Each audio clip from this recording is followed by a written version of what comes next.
Now you can add a thread here to hang it on, or you can add the magnets.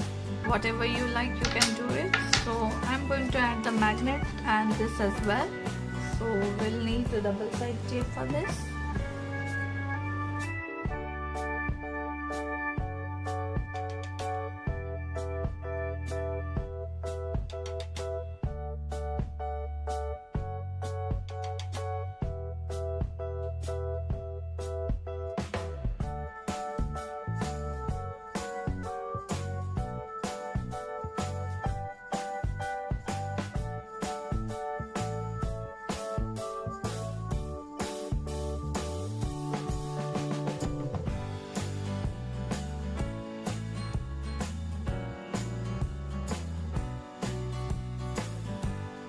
So friends, our Father's Day DIY is ready. Our diary holder is ready. So we have placed the magnet on the back side, so you can place it on the cupboard in this manner, or on the fridge also, or you can hang with the help of the hook, because we have the provision here.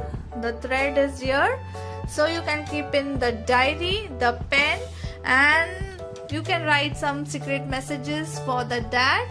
So please do comment me how to find this video, and do like, share and subscribe my channel, and don't forget to press the bell. Till then, happy arting and crafty. Thank you.